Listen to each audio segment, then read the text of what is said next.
নাড়া শুরু করলাম। চুলায় পেঁয়াজ দিয়ে দিলাম। এখানে আমি কলমি শাক রান্না করব ডিম দিয়ে, ইলিশ মাছের ডিম দিয়ে। এখানে কয়েকটা কাঁচা শুকনো মরিচ দিয়ে দিলাম।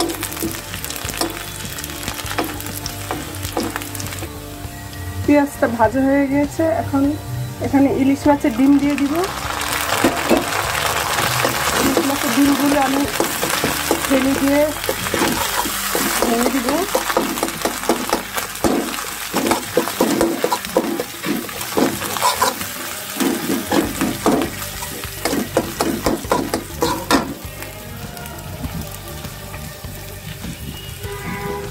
হলুদের গুঁড়া,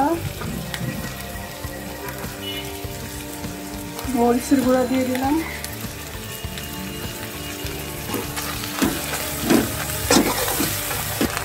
সামান্য পরিমাণ পানি দিয়ে দিলাম, যাতে মশলাটা কাঁচা গন্ধ না থাকে।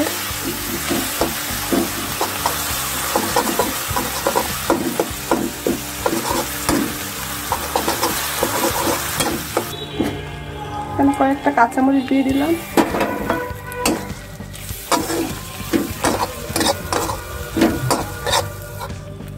এবার আমি কেটে রাখা কলমি শাকগুলো দিয়ে দিব। কলমি শাকগুলো আমি ছোট ছোট করে কেটে নিয়েছি।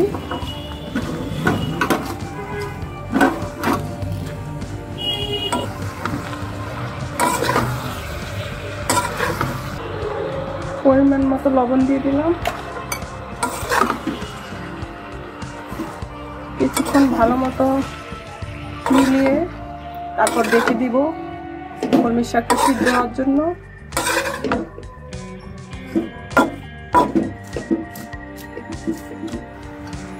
এবার ঢেকে দিব সিদ্ধ হওয়ার জন্য।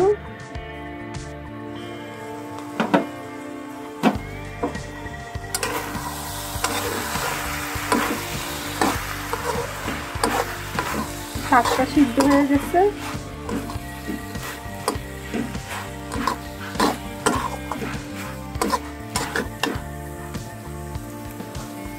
এখন নামিয়ে ফেলবো। এখন ডিম রান্না করব, যেমন কড়াইতে তেল দিয়ে দিলাম। আর এদিকে ডিমগুলোকে আমি কাঁটা চামচ দিয়ে ছিদ্র করে নিব, না হলে ডিমগুলি বাস্ট হয়ে অ্যাক্সিডেন্ট হতে পারে।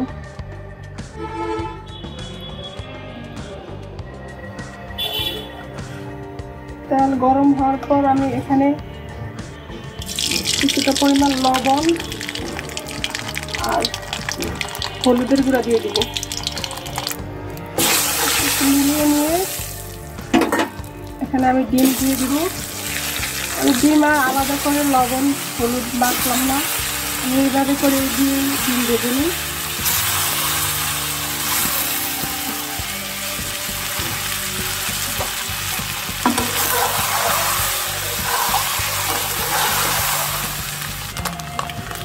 ডিমগুলো এখন তুলে নিব।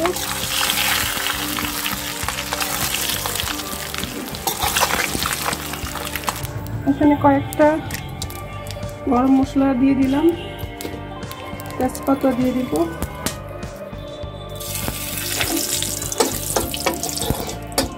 কিছুটা ভেজে নিয়ে তারপর এখানে পেঁয়াজ দিয়ে দিব।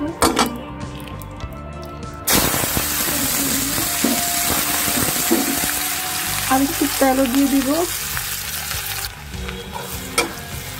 এভাবে ডিম রান্না আমার ছেলে আমার শাশুড়ি পছন্দ করে।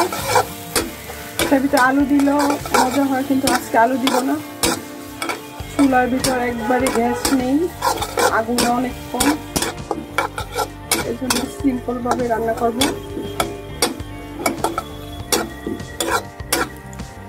পেঁয়াজটা ভালো মতো ভেজে লাল করে নিব।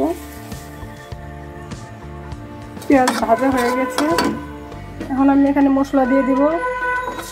আমি ডিমের ভিতর মাংসের রান্না করতে যা যা মশলা লাগে ওরকম মশলাই দিই। মশলাটা কিছুক্ষণ ভেজে নিতেছি তেলে।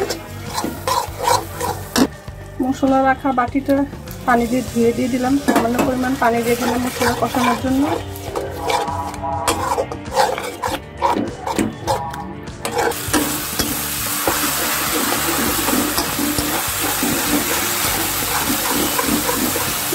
হয়ে গেছে কষানো, পানি দিয়ে দিই। পানি অত বেশি দিব না,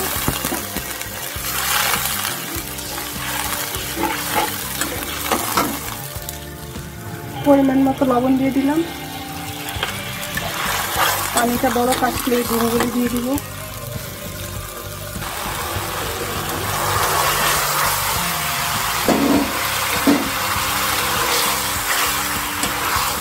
কয়েকটা কাঁচামরিচ দিয়ে দিব।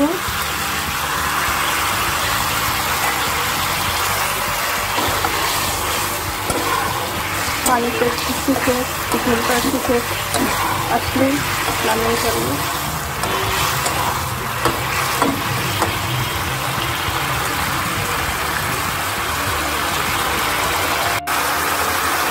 নামানোর আগে একটু জিরা ভাজা দিয়ে নিই।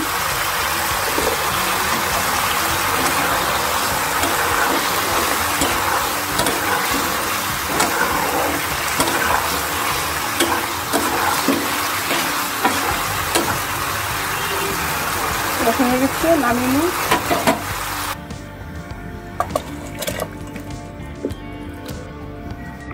আজকের ব্লগটি এ পর্যন্তই। ভাত রান্না হলে আমার রান্না বাড়া শেষ। আর ভিডিওটি ভালো লাগলে অবশ্যই পাশে থাকবেন।